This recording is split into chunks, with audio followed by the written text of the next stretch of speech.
Hello, family. Welcome back to the African Diaspora News Channel. I'm Wongel Zelalem here with you on live.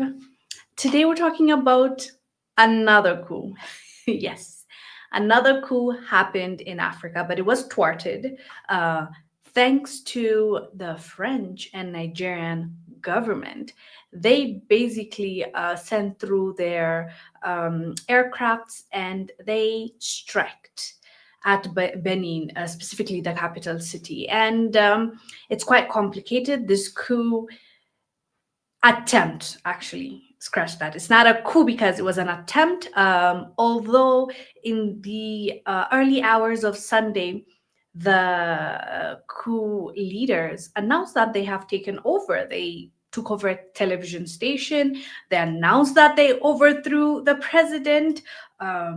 People were following up. We thought the coup was successful, like the coup d'etat happened, and yeah, it's been taken over. But a few hours later, or rather, I believe 10 plus hours later, the president showed up and said they were not successful and the coup d'etat failed. And thanks to France, Emmanuel Macron called Bola Tinubu, the president of Nigeria, to help out, to help his friend, because Patrice, the president, is an ally to France, Western nations. He is an ally. Yeah, go figure, right? So he was an ally, and they called him, and France phoned up Nigerian President Bola Tinubu and said, act immediately. And Nigerian president allegedly obliged and sent through his military to airstrike Benin so that these military officers won't succeed. Although it was reported that they were successful, but France and Nigeria came together along with ECOWAS. ECOWAS also sent through their troops. And yeah, I tried to get the video for you to show you the announcement, the public announcement the president made, claiming that the coup d'etat was thwarted, and he is right here. He is here to stay, and nothing happened to him thanks to France. I will keep saying it because France sent, like, airstriked Benin, so a coup d'etat won't be successful. Like, imagine that, France and Nigerian military forces. It actually bled into Burkina Faso as well. That's another story that we're going to be talking about, because there's. I wanted to show you the map of Benin, how crucial Benin is for France influence. Unfortunately, today we're having technical issues. I have my phone though, but Benin is literally right here. But yeah, it's not gonna. You just Google where Benin is in case you don't know. It's on the western side of Africa, and it is basically sandwiched between Nigeria. It's a small country, and it borders Burkina Faso. I want you guys to take notes. Benin is a strategic place for France. So as I said, it has Burkina Faso on one side, Niger on one side, Nigeria on the other, Ghana on the other. Mali is a bit above, so like they don't share border, but it's in the Sahel, like it's around that area. So as you know, right now, the Sahel region is rebelling against the former colonizer, France. And so also Benin is a former colony of France. So they had to do what they had to do, airstrike Benin. That's the path they wanted to take. And I found it very interesting how Nigerian government, when we say Nigeria, not the government that is running Nigeria right now, President Bola Tinubu, he was so swift. He took like the fastest, the most, the quickest response to this coup d'etat, along with his partner Macron. But Nigerians were asking, How come this swift action is not taken when we're talking about Boko Haram, when we're talking about our issues internally in Nigeria with the terrorist group, with kidnapping? How come you don't take this swift action, but when it's a neighboring country, you act so fast and so diligently? Like, how does that make sense? But we all know the answer, right? One, as I said, Benin is in a strategic place for France, so they'll do anything and everything now to control and to have their own puppet or their own ally in office. Like, they won't allow it. They will not want anybody else to be in that position, especially now that they're losing popularity around that area, and they have been kicked out from so many countries in the Sahel. They have to have at least Benin close by to the IES, the Sahel Alliance, Burkina Faso, Niger, Mali, the ones that got away, right?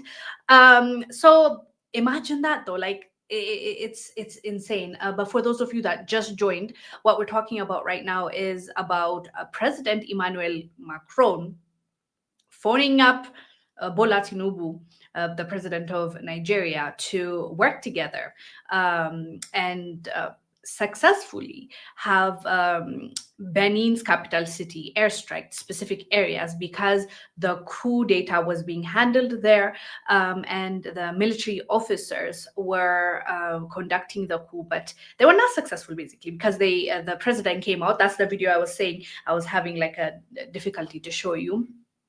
He made his statement and he said it has been thwarted. So yeah, and it seems like it was a genuine coup d'etat like this. And I believe I heard somewhere that this were junior officers. The military that tried this coup were not senior officers. So that tells you they had the courage, they had the drive, and that that what is it called?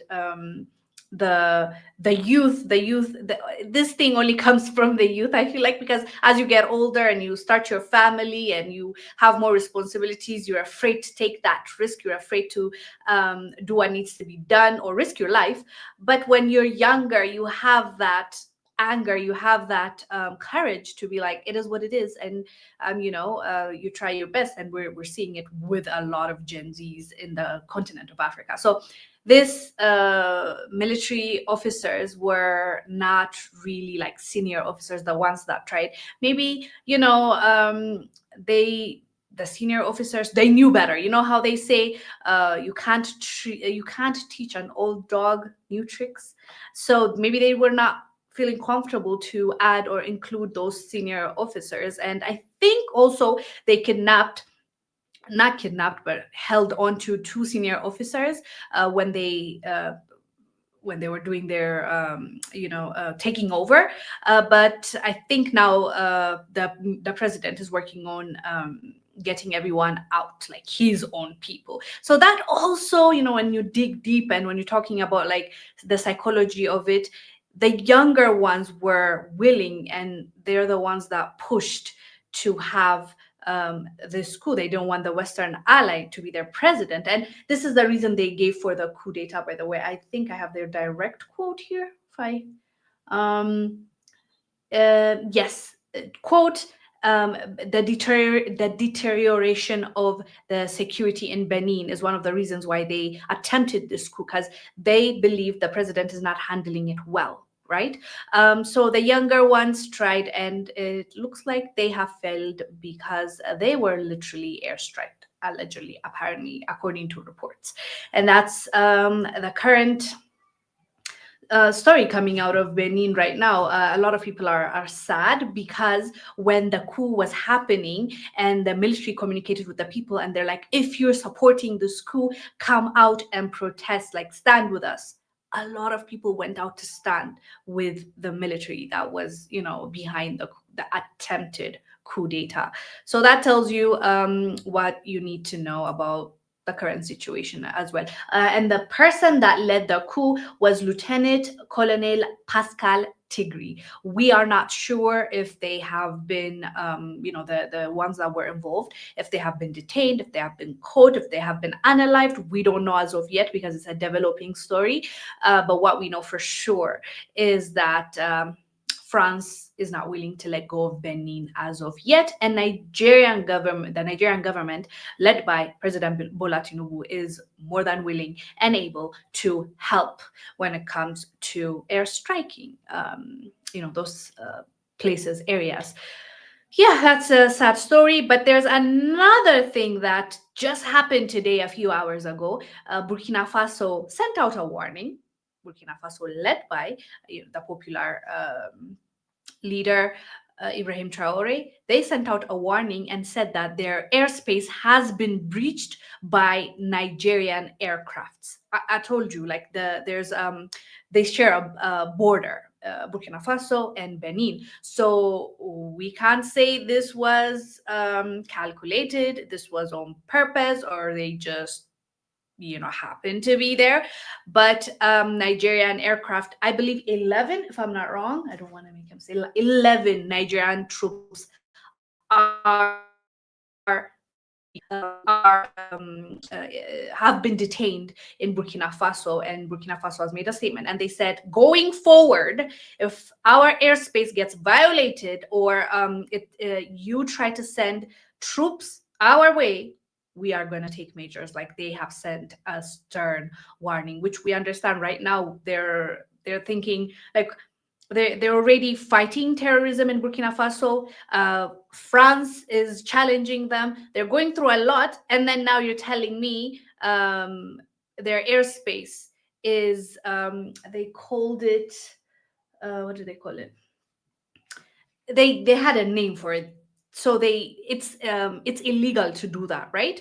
Without you getting the green light, you can't send through troops. Like, it's a violation of sovereignty. So that's what's happened, and that's why they have detained 11 Nigerian troops. And this comes after the coup d'etat allegedly has been foiled. And yeah, some people are asking questions, which I understand why they're asking, like, why are your troops in Burkina Faso land? Why are you entering airspace that you don't have the green light for? Yeah, that's suspicious, right? Yeah. Let me read some of your comments. As you know, this is live stream, so feel free to chime in. Black Education Radio said, hashtag boycott Nigeria to save the Sahel Alliance. It seems like, the government of Nigeria has, like, they made, what is it called? Like, they've picked a side, clearly, and that side is France. And in that decision, they're definitely impacting the neighboring countries right now, the Sahel region. So I hear you. They need to be, IES needs to be vigilant, needs to be protected, especially now that we're hearing they found 11 troops in their side of the country, and they had to detain them. Yeah, they need to be really cautious, because they can use, whether it was calculated or not, France can use this to their advantage, like claiming that we're just in Benin. And as you know, Benin and Burkina Faso are neighboring countries. They share a border. Some sinister stuff could happen, and we don't want that, right? Martin says Nigeria is a sellout. I wouldn't want to say like the country. I would say Bola Tinubu right now is selling out. It's not looking great, clearly, and the moves he's been making, it's unfortunate, because he's not even using the same resource to help his own people. People have been suffering, and they've been saying that they're suffering. So how can you not answer the people that you're supposed to serve? But France hits you up, and all of a sudden, like, you're this victor, you're this superhero that is bombing someone else, like a neighboring country, in the name of saving. And by the way, I wish I had the article. It's illegal. It's illegal. What Bola Tinubu is doing in Benin is illegal. He needed the go-ahead from his Senate. He needed to go through Parliament, I believe, for him to do that. He didn't even wait the legal route. Like, he didn't wait on what the Constitution says before he acted. So, yeah. Lorenzo. Thank you, Lorenzo.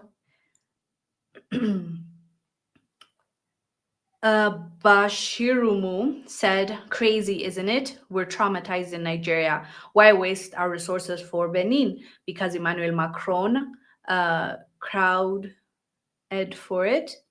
Um, yeah, as you said, and this is a sentiment a lot of Nigerians are sharing right now on social media. They're like, "You're telling us like you don't have enough resource or enough, military presence to help us out, but there's a shortage, is what you report.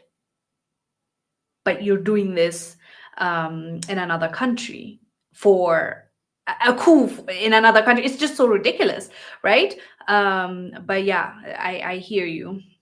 JM said, "What?" Yeah, that's what happened. Um, Gabrielle said, "In Francophone West Africa, there is clash between people who prioritize sovereignty, security, and self determination over shadow democracy, but the political class prefer democracy and stability." Interesting. What I've realized, especially after my visit to Mali, is that there's so much difference between francophone and American speaking, not American, English speaking countries in Africa, especially those that were colonized by France versus, let's say, Britain or other nations. It's such a huge difference, and unfortunately also because most people speak French in those countries or their own local indigenous language, and then in the English speaking, it's either English or their own indigenous language. It's very hard to also communicate. Oh yes, we have AI and we have now Google Translate and the internet, but it's not such an accurate translation, but secondly, it takes away that it's not flawless. You're not communicating, having a conversation that is not interrupted. So it's like I see a gap between the francophone and the anglophone, but hopefully um, Africa can have like one language that everyone is speaking, especially like Swahili has been recommended, and a few countries are accepting it. So yeah, it's there. It's different. The culture is different. So I'm not. I don't know a lot about the francophone countries and when it comes to what they prioritize. It's just from what we hear. But yeah, that barrier needs to be uh, taken out. Um, Black said on replay delay, but Grand Rising. Hello. Pet Doe said Nigeria has many puppet strings attached to their foreign overseers. It's Nigeria needs a good leader. I feel like if Nigeria gets a good leader, I think it's beneficial not just to Nigeria but the region overall, right? Look at Ghana. When the new president came in, we've seen how much change he has brought, especially when it comes to the relationship Ghana has, let's say, with Burkina Faso. He made his first visit, if I'm not wrong, to Burkina Faso. He invited Ibrahim Traore to be present in during his inauguration. You see, like the leader impacts what's going to happen in present day as well as the coming future. So yeah, really hope for a good leadership. Rai said, "Disappointing. Unfortunately, Nigeria is a problem to Black unification." Yeah, they need to choose their leaders wisely. But then again, you see, Nigerians can go out and vote, and the votes can still be rigged. They can still steal the election, and this is something that we've been seeing. So it's very unfortunate. It's very, very unfortunate. But at least, Nigerians like Aliko Dangote, who is the richest black man in the world, is making some moves. He's, investing in different countries in Africa. He seems to be working towards some change.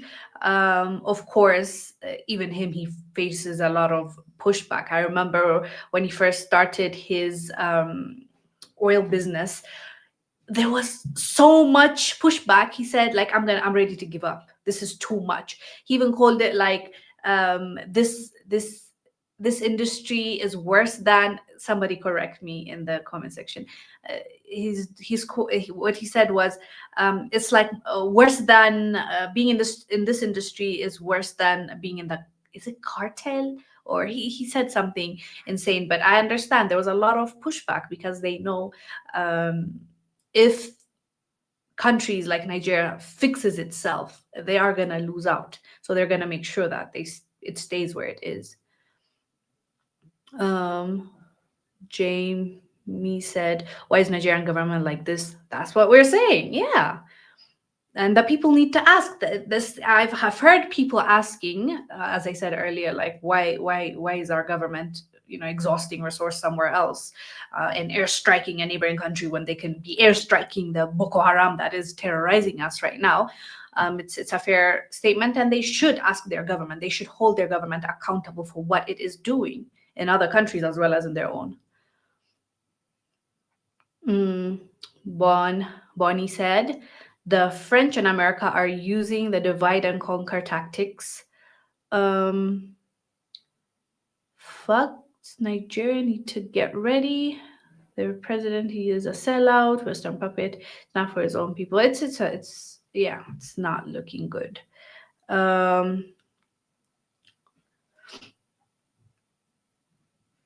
Nicole said, what were they promised to backpedal on Benin, acting like they can't talk it out? Just let France use up, and when France is done with you, then what?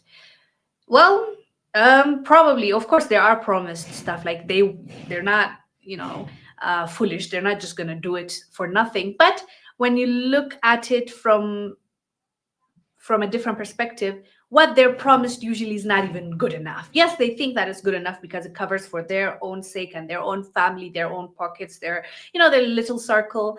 But on a bigger scale, when you look at it, it's not even worth it. It's just silly stuff that they're probably promised, something that the next government, when the leadership is changed, that they can just take it away. Or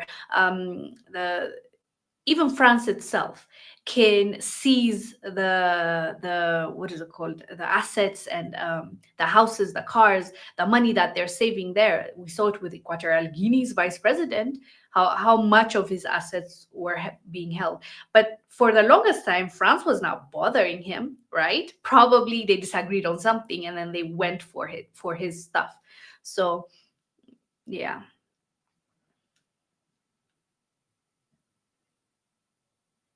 Thank you, LB.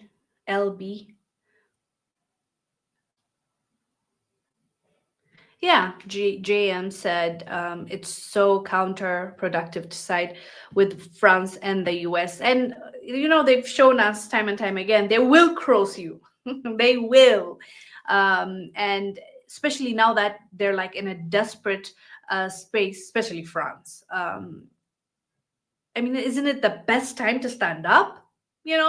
Isn't it the best time to do the right thing, be on the right side of history? You would assume, right? Hello, Susan.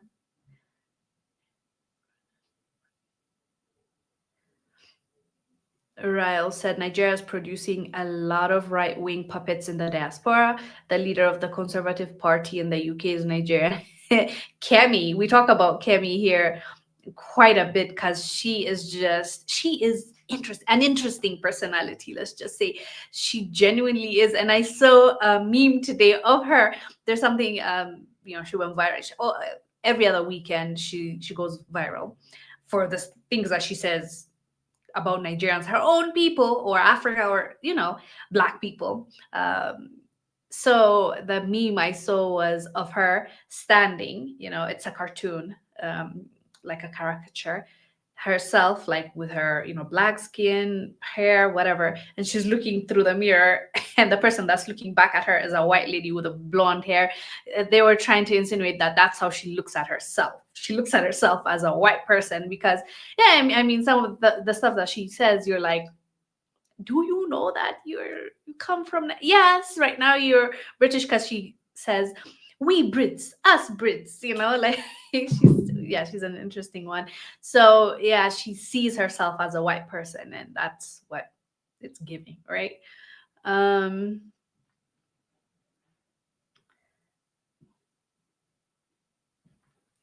Guido Harry asked how many soldiers and civilizations were killed in the bombings. Like, they didn't clearly say how many people, but when the president addressed the people, he said he gave his condolences. So we assume there has been some kind of casualty, but we don't know yet because it has not come out. Um, so we don't know as of yet. Mm. Fabian said Nigerian president should be arrested. But he did something illegal, so I don't know how his people are going to hold him accountable. As I mentioned earlier, it is not constitutional. He went against the constitution when he sent through the troops without getting a green light, a go ahead from his Senate. So,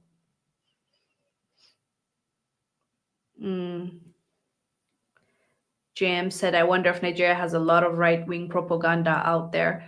I think every country has its own version of like right wing, left wing, like the liberals, the middle.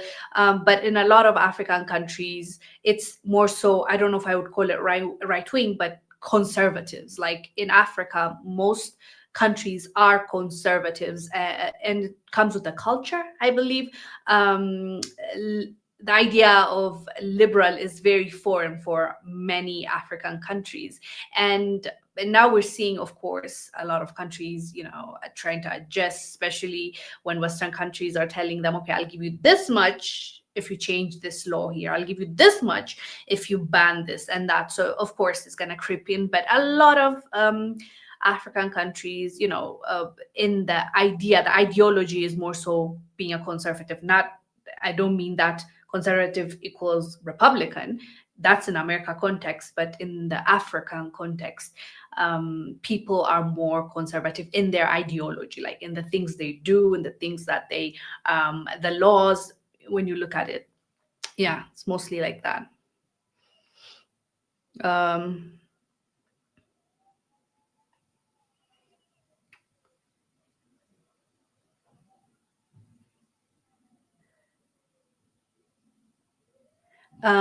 God's promise, Samuel said. Um, Point of correction. Oh, you're correcting someone else, I think. But not all Nigerian, but the leaders and military has done this. Nigerians are praying for good leaders. Yes, that's what I mentioned earlier as well. Like, we can't say Nigerians or Niger. Like, it's the leader that is making this move without even consulting his own people. When his own people are begging for some sort of change, for the leadership to help out with the crisis that is going on. um God's promise said the vote was rigged. I heard that. I heard that. Of course, we don't know for sure, but that's what, at least a good number of Nigerians, that's what they believe. um Ketch said, in case of coups, close the airspace. I'm not sure if they've closed the airspace, but clearly they have violated Burkina Faso's airspace. That's why Burkina Faso has sent through a warning.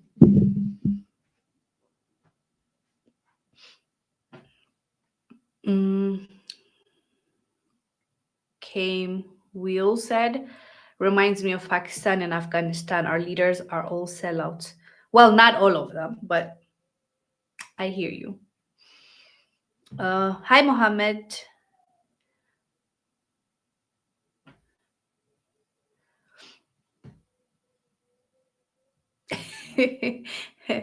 KH said, KH said, nah, for real, why align with them brokies? That's also interesting. Like, it's such a mental, like, that's how you know we're mentally enslaved as well. Because why would you take orders from Macron of all people right now. Like he has like 5%, like his own people don't even believe in him. They want him out. Like he is not doing great right now, right? And France is collapsing in front of our eyes, right? And how do you how do you bow down to that situation when you clearly can do better for yourself right now, especially in this day and age?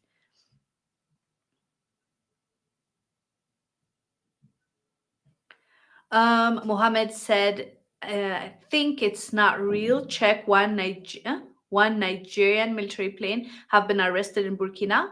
Sorry for my English, I'm French.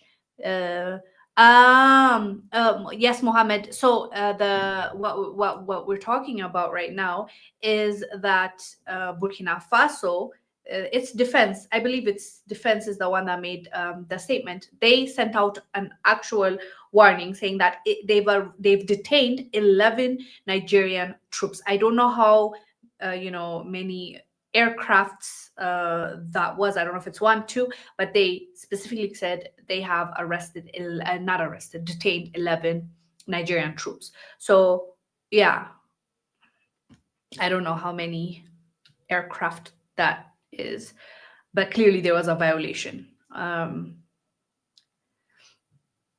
Gabriel said there is an ECOWAS standby member state can legitimately request an active.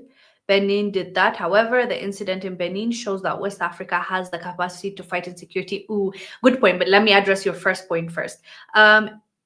Yes, Benin could ask ECOWAS that, but Nigeria on its own also reacted. We're not just talking about ECOWAS troops right now, but we're also talking about Nigerian troops, just like as the government, not part of the ECOWAS. They did that. And, even in Burkina Faso, the ones that were detained were not that of ECOWAS, like from different parts of, the countries that are a member of ECOWAS, but just 11 Nigerian troops. So Nigeria on its own took measure, and that's clearly wrong, right? It's unconstitutional, even according to Nigerian constitution. But the second point you brought, the incident in Benin shows that West Africa has the capacity to fight insecurity. Yes, like clap for yourself, Gabriel. Like that is the point. You can take swift action like this when a coup d'etat happens in a neighboring country, but you cannot fight insurgencies, insecurities, Boko Haram, kidnappings in your own country. Make it make sense. Yeah, that's the big point. That especially Nigerians, they should take this to their government. Tiny Tina said, siding with France and the US will solidify the continuation of the domination of Africa. It's like going in a circle. I agree with you, Tiny Tina, but then again, we're not talking about all African countries. It's one African country led by one president that is doing that. So we need to call that out. We need to shame that government, and we need to demand for better, because you see, there are so many countries now. Okay, not so many, but a few that we're seeing standing up and saying no, kicking out the same foreign troops that we're talking about. So there are good apples, and there are countries that are fighting for sovereignty, but there are some, that take orders from, Europe.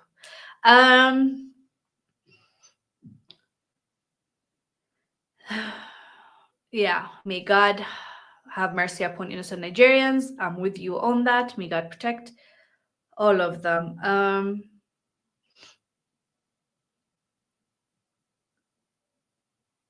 Yeah, I just read this from Gabriel, right? Yeah, I read that already. Jonathan said horrible leadership. I'm with you on that. Yeah, with that being said, fam, thank you for watching. Thank you for the participation and the conversation. I'll see you tomorrow the same time. We will be live. Stay blessed. Bye.